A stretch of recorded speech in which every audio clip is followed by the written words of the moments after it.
My name, as Melissa said, is Magali Morales. I have been working on healing trauma with all kinds of people for about 20 years.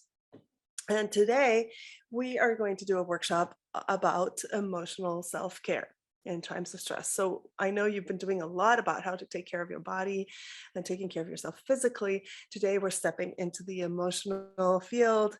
Sometimes we call this emotional first aid. I would like to begin by leading us through a breathing exercise to just kind of arrive, relax, and connect. So I'm going to begin now. Please join us. And I hope that the others can trickle in. So we have a body and the body breathes. And let us connect to our breath by breathing a little longer and slower through our nose. So inhale deep. And exhale. If you want, you can accompany this with shoulder rolls. You can inhale your shoulders forward and up, and exhale back and down. And so do a few cycles of that.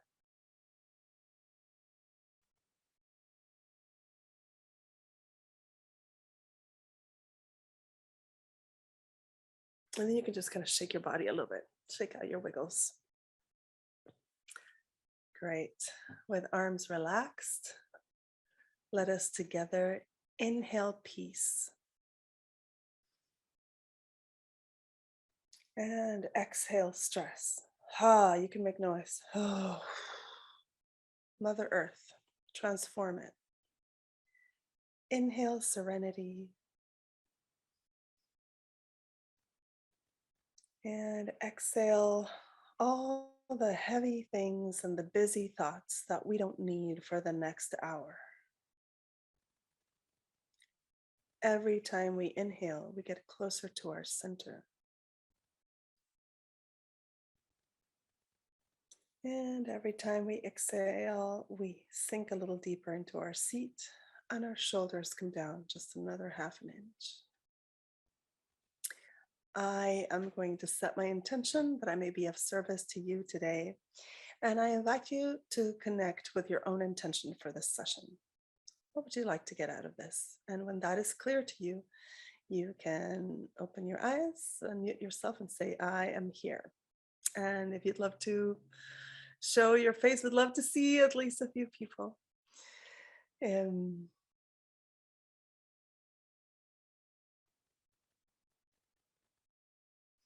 Welcome.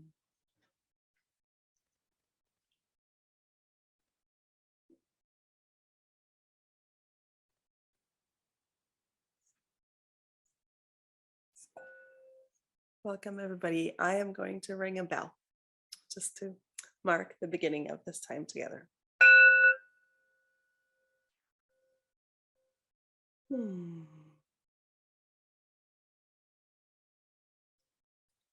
Welcome. So we are going to talk about how to calm our body down after stress. And I'm wondering if any of you would like to share in the chat, what are the 3 most stressful things that have happened to you in the last 2 years? No need to share anything too personal if that doesn't feel comfortable, but just, give me an idea of what kind of stresses are going on in your lives. Okay. Yes, this pandemic has touched everyone. Yes. The fire.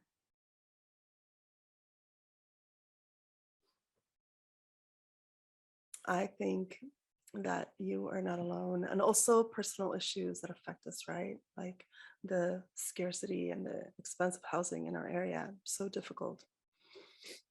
Thank you. I'm going to share my screen for a moment.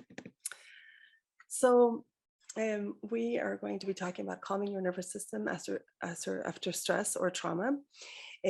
One important thing to know is that, in our life, there's kind of a continuum of stresses, right? Sometimes we're in a pretty relaxed place. Sometimes there's stress that we can handle. And when stress gets too big, it starts kind of teetering toward this other end. And then at the extreme is trauma. We already talked a little bit about um, who I am, I would love to know more about who you are. So tell me, if you like, you can share your age and something about your cultural background. I would love to know, who's in the room.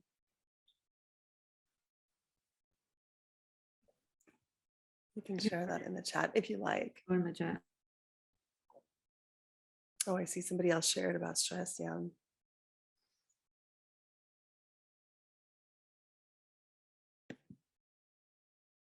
Okay, it is my impression that I am in the company of a lot of young Latino people.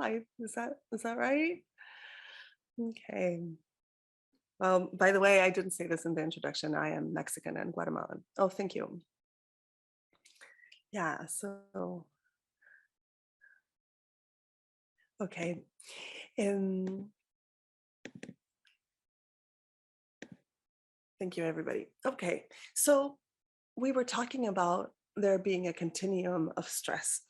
But I want to make sure that we define what trauma is to kind of get us started in this conversation. Okay, so trauma begins with an event or events that are terrifying, or not all of these conditions need to apply. Life threatening, the pandemic and the fire qualify for that. Sudden, unexpected, overwhelming, with which a person's internal and external resources cannot cope, resulting in emotional injury. What this means is that there's an equation between stress and trauma and what we are capable of coping with, right? And so basically, things really qualify as high stress. Or, oh, thank you so much for sharing, Maida. Things and others here. Let me see. Thank you so much for sharing. Yeah, so I see Mexican American, Puerto Rican. Welcome, everybody. Latinx. Yes. Lovely. There is an equation between the amount of stress that we can handle and our coping skills, right? And trauma happens when our coping skills get overwhelmed by the amount of stress that we're experiencing. I don't think we're alone in feeling like this. I mean, in the fact that our lives have been directly affected by the pandemic and the fire. So hopefully what we're going to learn today will be helpful to you, and you can share this with others in your life who are dealing with stress.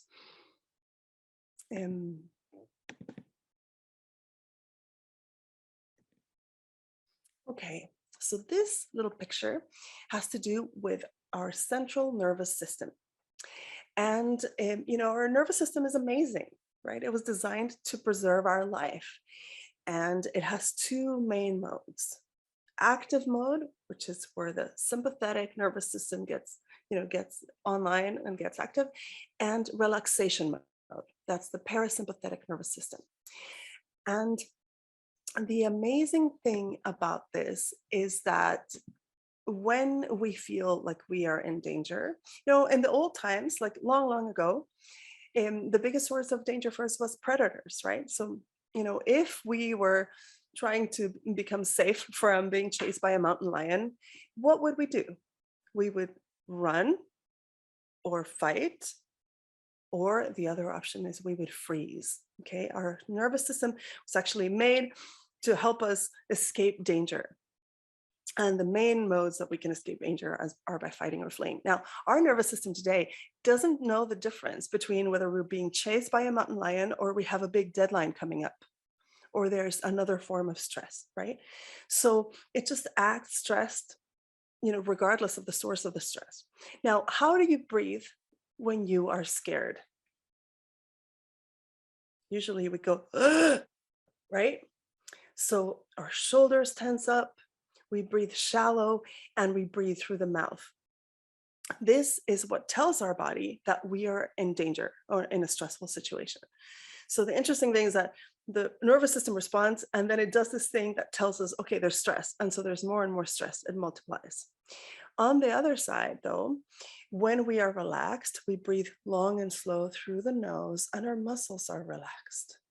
And that is the signal to our nervous system that we are safe right now, that there's nothing to fear right now. So I'm going to talk about that more, but I want to show you this slide one more time because I want you to notice that when the body is ready to run, ready to go, what happens is that our digestive system shuts down and our stress hormones, flood our body and get us ready to run or fight. So we see very acutely through our eyes, our muscles are pumped up with glucose so that we can go, and our digestive system shuts down and we cannot relax or sleep, right? Because we're ready to act. And this is one of the problems when we've experienced a lot of stress, is that our digestion and our capacity for sleep get interrupted, right? So what we need to do when we've been exposed to too much stress or to a situation of trauma is we need to communicate to our body that we are safe so that our digestive system and our ability to sleep and relax come back online. And let me know in the chat if you would like to share, if when you're stressed you have trouble sleeping or eating or digesting.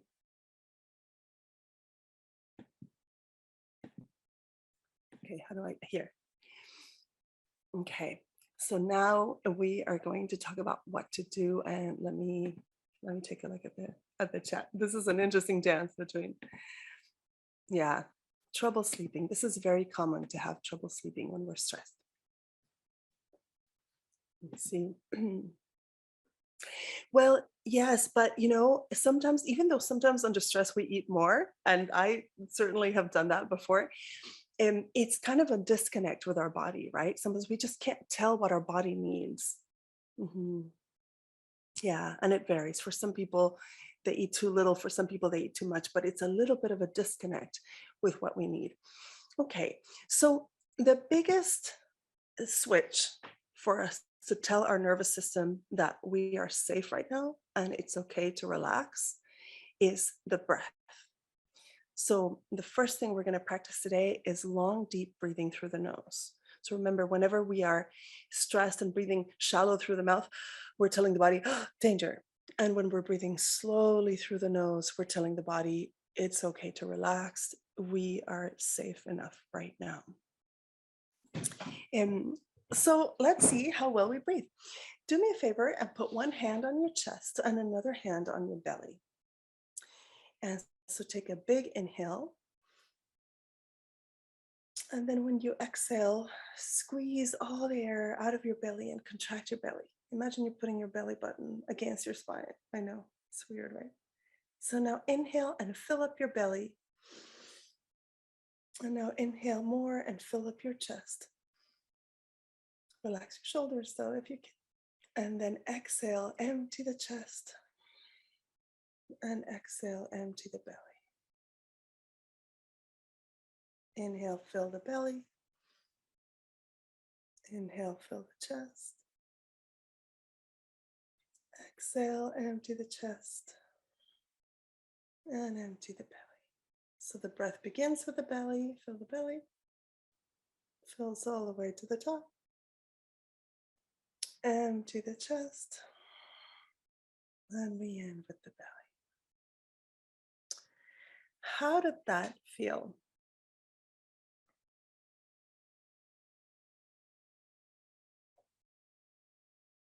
I know it's a little exaggerated at the beginning, right? Yeah, like a balloon, exactly. Okay, some people find it relaxing. Exactly. Sometimes we are not taking deep enough breaths and we just don't know it, right? So you don't have to make it quite so, so contrite, like, so you don't have to work so hard. But if you can remember, to begin and end the breath with the belly, it's a good reminder. And we don't have, our lungs don't go all the way down to our belly, but when we fill the lungs completely, our belly kind of pops out because the lungs are full, right? So one nice thing to do when you're practicing this at home at the end of the day is you can put a book or a box of Kleenex on your belly and inhale, begin the breath with the belly and end with the belly, and just watch the book or the box of Kleenex go and down, up and down as you're lying down, right? And then this, if you practice, this will become more natural. A great time to practice is before bedtime, right? Especially if you, like me, have some trouble sleeping. It's a great thing to just do some deeper conscious breaths, belly breaths through the nose before bedtime for like 5 minutes. Very good. We're going in. Here's another exercise that can get us in the habit of breathing long and slow through the nose. It's called the 1 minute breath. It's a little hard to do at first because we're not used to breathing that slowly. But the idea is that we aim for this. We aim to inhale for a count of 20 seconds. It helps to have a clock in front of you. We inhale for 20 seconds, and then we hold the breath for 20 seconds. And when we hold the breath, we don't want to scrunch up our face. We just want to kind of keep our muscles relaxed, right? That's part of the message to our nervous system. So with a relaxed face, we hold the breath for 20 seconds, sorry, and then we exhale for 20 seconds. And that's a lot to ask. I'm not used to it right now, so I can't hold it that long. But let us try. Let us try one of these kind of slow breaths with the holding the breath in on the inhale.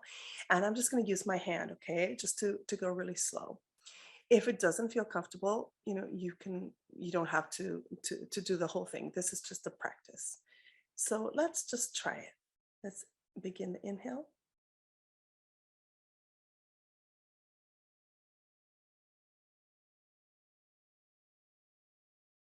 Hold with relaxed muscles.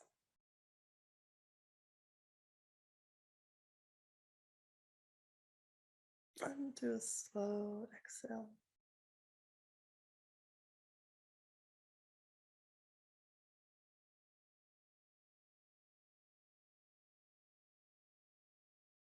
Was that easy for anybody? Okay. So yeah, it's not easy for me either. I need to do it to practice as well. Okay. I'm gonna show you the screen of for a second too. Okay, so we've talked about long, deep breathing through the nose. That's the most important one. And then we talked about the 1 minute breath. If you want to practice this, you know, you're welcome to. And like I said, you can start with 10 seconds and then increase it slowly over time. And now we're going to talk about the butterfly hug.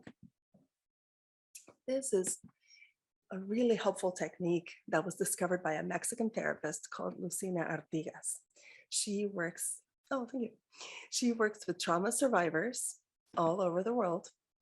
Oh, good. I'm glad that people said that the 1 minute breath was not easy, but it felt good.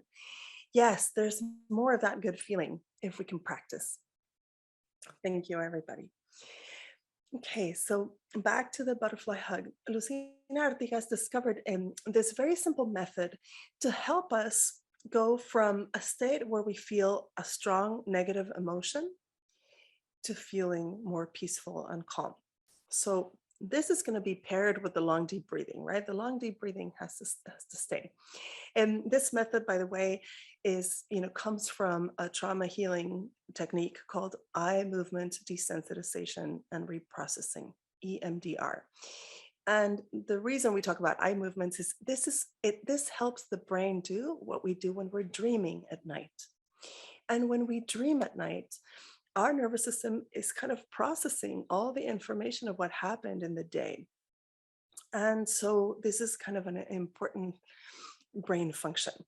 And it's helpful too, because when we have like really strong negative emotions that are connected to traumatic or stressful memories, they can be very powerful. I don't know if this has ever happened to you, but let me know if you've ever had a situation where you felt so sad or so angry or so scared that it didn't really fit the present moment. It's kind of like you're driving and somebody cuts you off in traffic and you want to like, throw a rock at their car. And it like doesn't make sense to be that mad, right? But the truth is that we're angry because of something that happened in the past. It's just intruding into our present. This is a characteristic of trauma, that our emotions get very big. And it can be hard, to go along your day when we feel that way. So this technique, I see. Okay, yeah. So some of you recognize this phenomenon. It's happened to you before. Yes, it's happened to me many times. So this technique is for that, and it's really very simple. I'm going to sit back a little bit more. Okay. So what we have to do is just bring your arms up and cross them in front of your chest. And while continuing to breathe, relaxed from through the nose, we're going to start tapping our shoulders alternately. Tap, tap, tap, tap. If it feels comfortable to close your eyes, you can do this for a little while with eyes closed, breathing long and slow through the nose.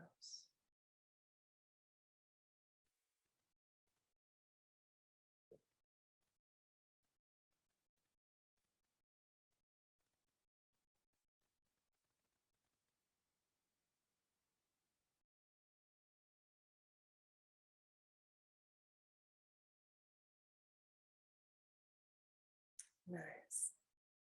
You can relax your arms down. How did that feel in your body?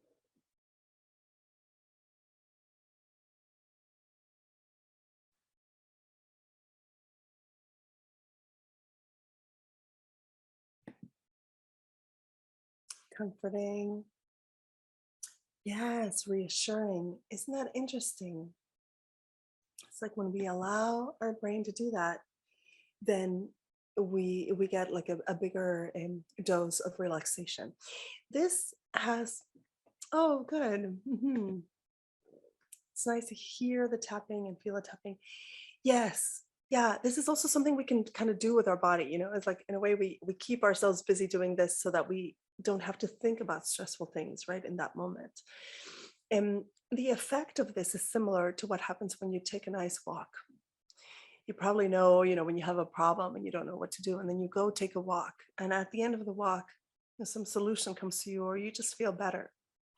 When we walk, our brain is doing the same thing, so we're going right, left with our movement. But sometimes it's raining outside, or it's smoky outside, or we're busy and we can't take a walk, right? Or it's the middle of the night. So when you would like to elicit this kind of feeling, you can practice the butterfly hug. And I really encourage you, you can practice it when you're not stressed, but I especially encourage you to try it out when you have a strong negative emotion that is kind of hard to shake. That's what it's meant for. All right. So we have talked about long, deep breathing, the 1-minute breath, the butterfly hug, and now we're going to talk about grounding. So this is a really fun thing that I learned from a Tai Chi teacher a long time ago. He was an incredible guy, and he was I love it too. My Tai Chi teacher was a Korean man, and he was, thin and strong. And one day in class, he said to the tallest, biggest guy in our class, "Come over and pick me up." And so the tall member of the class came and picked up, oh my goodness, sorry about the phone. Hopefully it'll stop. And picked up our teacher very easily. And then our teacher did this grounding exercise that we're going to do right now. And after he did it, he said to the same tall guy, "Now come over and pick me up." And the tall student could not budge him from the floor. He could not pick him up. It was like our teacher was glued to the ground. So sometimes when we're stressed, we feel, I know, right? It's amazing. Sometimes when we're stressed, we feel like we're hovering a little bit like above our body. I don't know if that's ever happened to you, but it's called, in trauma healing, it's called dissociation. It's like a sense that we kind of become separate from ourselves. And one way I know this has happened to me is because for example, when I'm riding a bicycle and I look down at the ground looks kind of far away. And then the idea of falling off my bicycle becomes way more scary. But after doing this kind of exercise, then the ground feels closer mysteriously. And then I know that, okay, even if I do fall, I don't think I'm going to hurt myself. So I know this all sounds very mysterious. Let's try it out. So, what it is we're going to also breathe, but every time we inhale, we're going to imagine all of our energy coming to our center. And every time we exhale, we're going to imagine that we sink down a little bit. It's kind of like literally sinking down an inch. Okay. You're going to just kind of let your body sink. So we're going to inhale to the center and sink down as if you were growing roots going down into the ground.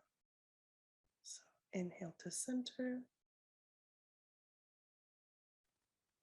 and sink down with the exhale. Inhale to center and sink down.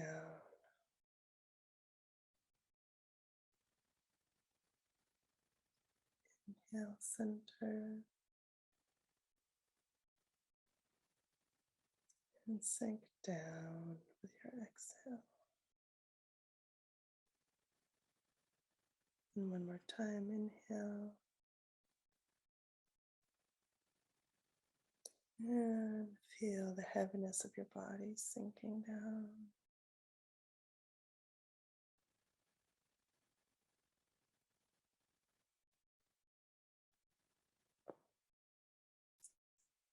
Very good. When you're ready, you can open your eyes and feel your body. How is it different? What is going on inside of you?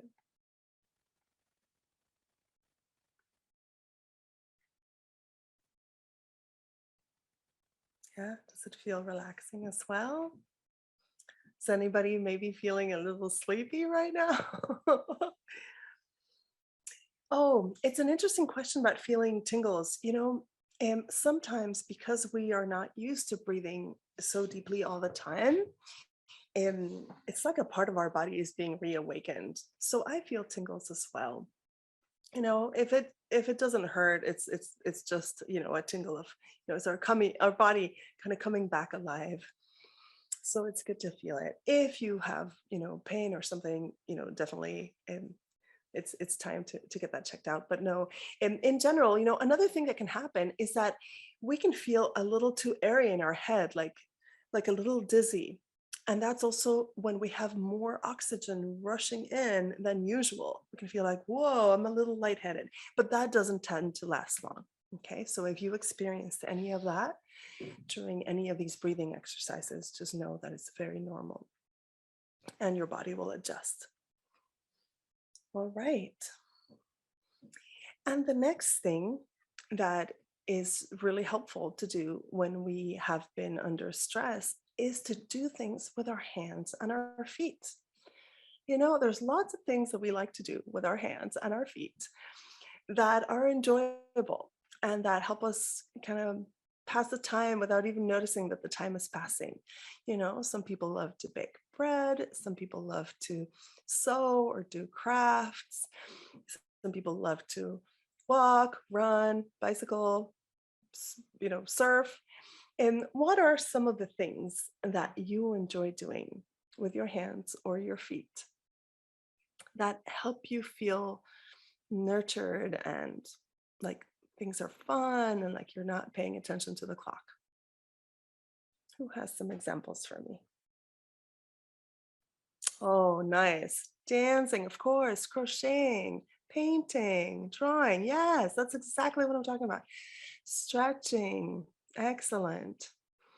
I think we all can find some things that we like, or maybe we can discover new things that we want to try. I don't know how to crochet, but I'd love to learn. Excellent. So these are, the reason these things are so helpful after stress also is that they reconnect us with ourselves. They remind us of what we enjoy, right? Remember that when we've been under extreme stress or we have experienced trauma, and we are a little disconnected from what's joyful in life, right? The difficulties tend to take on this kind of bigger size than, they look bigger than they usually are. Yes, thank you, Maida, exactly. So reconnecting, this is part of self-care, is reconnecting with what we love to do. And here's another little picture to drive that point home. Take a look at this. So this is a poster that somebody made about self-care. And, yeah, it does include things like it says here, do what is difficult. I think what this means is sometimes we have to have difficult conversations with our loved ones. But look at this, right? I mean, there are so many ways to connect with other people, to bake, to grow a garden, to try new things. And that's what we're talking about. Great. And of course, one of the most important things when it comes to feeling safe and feeling connected, because connection, I think, is part of what safety is about, is talking to somebody we trust and being heard and being witnessed. And in different times in life, sometimes we don't have easy access to somebody that we trust, or sometimes we've had conflict with the people in our family or the people who are close to us. So in those times, it's when it's important to reach out for other help. And at the end of today, we will share an important list of resources for you. So, it's happened to me sometimes that when I've had a very stressful thing and I'm up in the middle of the night, I don't want to wake up my loved ones, but I might call a crisis line. So there are resources in our community to help us in these kinds of times. Okay. A few more notes about emotional first aid, right? So what to do for ourselves to help ourselves emotionally in difficult times. First is sometimes we need to be okay with just doing the minimum, which is surviving. When I was evacuated during the CZU fire, that's all I cared about. I was like, eat, sleep. I couldn't sleep for 3 days, but go to the bathroom, right? Those are the basics. And sometimes some days are just so hard that you just get through with that. And here are some other things. Oh, I misspelled limit caffeine. I'm sorry about that. And here's another thing. I know that some of us, have like our go-to things. We might love coffee, or, some people like to drink wine or whatever.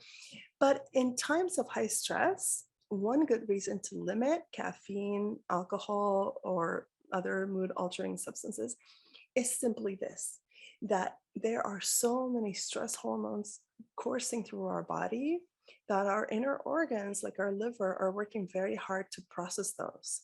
And so if we give our inner organs like extra work, it just takes longer to bring us back to safety. And also, you probably know that sometimes drinking caffeine is like drinking stress, right? I mean, it awakens the sympathetic nervous system. Or using things like pot or alcohol can be depressives, right? So they can feel good in the moment, but sometimes they can bring us down later on. So I'm not trying to be, to tell people what to do or anything, but just one extra consideration in times of high stress or trauma. There's lots of soothing herbs and foods that are helpful to the nervous system, like chamomile tea, oatmeal. It's very soothing to the nervous system. Oatmeal cookies, and other relaxing teas. We have lots of resources around that in like local health food stores and with herbalists that we can consult, right? Next, a media diet. Oh my goodness, this is important. Because as you know, when something really difficult happens or really bad, on the media and on television, they tend to repeat the images over and over and over, right? And it can be so kind of mesmerizing. I mean, I remember during the fire, I felt like I couldn't stop looking at images of the fire, but it wasn't really doing me any good. And I was just trying to get some good sleep. So, something to consider, to go on a media diet during these extra hard times. Better to not be exposed to unnecessary violence or extra bad news, you know? Like it's like we have our share of bad news. Let's not add to that, at least for a while, until we get through the hard time. And next, it is always so soothing to spend time in nature. And we have no shortage of that around us here. If you can go for walks, if you like to swim or bike or whatever really ignites your passion and for being outside and joining in with the peace of nature can be very, very helpful. Okay. Let me see everybody. Well, let me come back to the big screen.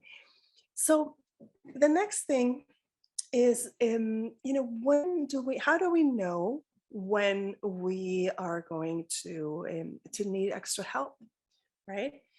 Because all of these tools are very helpful, and I hope that they will make you much more resilient and strong. But sometimes we can have trauma from our past that feels very big, or just be facing difficult situations, and we deserve to have support. So these are some of the things to look out for in terms of deciding, okay, do I need extra support? Let's take a look. If there's something that you just can't stop thinking about, that feels like that broken record in your mind that comes back over and over, when you carry shame or blame about it, this is very important, you guys. We know that when two people have experienced the same form of trauma and one of them develops post-traumatic stress disorder and the other one doesn't, one of the differences between them is that the person who is struggling the most has a sense of guilt or shame about what happened, right? And a lot of these big things, yeah, it's not like we have the power to prevent them, right? So whenever we have a very strong sense of that, it's important to talk to, to call the crisis line or to talk to a therapist or a friend or a professional about it, so that they can kind of give us a nice reality check, and we can remember that we didn't cause this. It's not our fault. And if there's something that we need to understand about that, we can understand it better. And then when we really would like to talk about it, but don't have a trusted person who can listen without judgment, because this is the other thing. There's people that we can love very much, but if they can't listen to us openly and without judgment, then it's a good time to talk to somebody who can. And finally, when we are worried about others, right? If you have people in your life that you don't think are coping very well or need extra support, then it's a good idea to call and get support for us, and then to find out how we can get some extra resources for them. I hope that this is all making sense and that this is helpful. Okay, and we are coming to the end of today's presentation, and I am totally open to hearing your comments. Does this all feel useful? And your questions as well.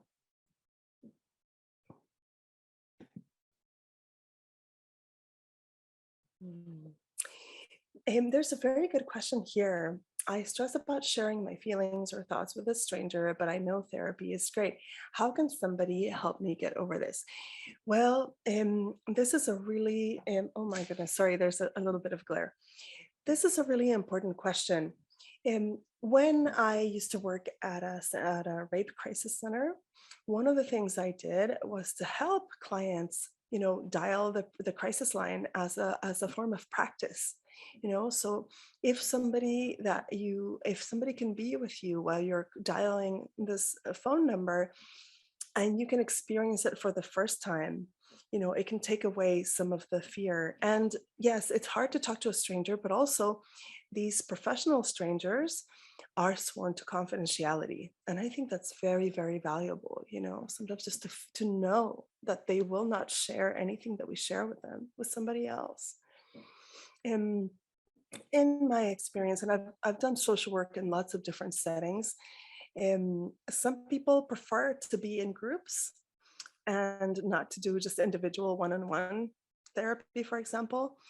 They feel safer with a group. So support groups can fulfill a really good function there. And some people don't want to be in groups and really want to have the privacy and confidentiality of being one-on-one. I think one reason it's scary is sometimes to be in a confidential space like that is that sometimes when we have experienced abuse, for example, it was just us and the abuser, right? So abuse happens in secrecy, and then therapy happens in confidentiality. And those two are a little bit similar, right? So another thing that's very helpful is to have a list of questions. And I found some really good lists, like just online, list of questions to ask your therapist before you sign on, right? And this might also be a little bit hard to do, but I think it's really worthwhile. For example, when I work with clients now, I have a service that's like a free phone call. So people can call me without having to pay me anything and ask questions about, okay, how do you work? This is what I'm worried about. This is what I'm scared about. How would you work with somebody like me, right? And sometimes people want reassurance, like, can you work competently with a person of color? Hablas español, trabajas en español, right? So in this case, you are the client and you get to ask for what you want. And it is important to have like a good vibe about the person that you are choosing to help you. So I don't know, is this helpful? I hope this is helpful. Yeah. I mean, it sounds like you're saying, it is hard to do to get over the initial fear, but Mhm. then once you get over it and maybe you get some help with it, or you like ask the questions you need to ask, then it just gets easier to do the That steps, I guess. Thank you, Yasmin. That is such a great way to explain it. Yes, I think that we humans are wired for connection. When we are born, we are, programmed to love our parents. And sometimes our parents let us down. Sometimes we grow up in situations of abuse. I know I did. Um, and so it becomes difficult to trust. But for that same reason, it's even more important to see if we can find connection and safety in one place, so we can kind of practice it and then take it with us and use that in other parts of our life, right? Okay, so how about mhm. Thank you. Somebody would like to see the questions to ask a therapist. I can look up one of these good questionnaires and share it with the Wellness Project, and then we can send those out.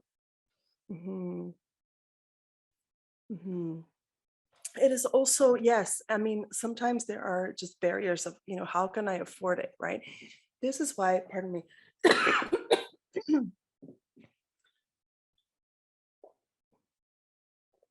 This is why I really believe in group work. And also, there are lots of nonprofits in our area that offer some services and that are free, or that can be covered with some of your California insurance, or other benefits. Um, I agree that we need more. And sometimes I have done some pro bono work for that reason. And I think that also sometimes we need to advocate for more of that. For example, one of the things I was trained is doing groups, the trauma healing groups in schools. And I was trained by a therapist who lives in Israel, who made that just part of the normal school life for children. And she works with Arab and Israeli Jewish children. So she's doing some really important relationship building there. I would love to see our schools locally take this on and really support the children and young people who are having a stressful time there. But if we want that, we're going to have to keep advocating for it because it's not automatically given. Yeah. um, mhm. So for some of you who wonder about this, it is still, it's important to, you know to if you call one of the local crisis lines, to also ask, okay, what is available for somebody with a low income, or what is available with somebody who has Medi-Cal. I know I have many colleagues who do therapy for people who have Medi-Cal, for example.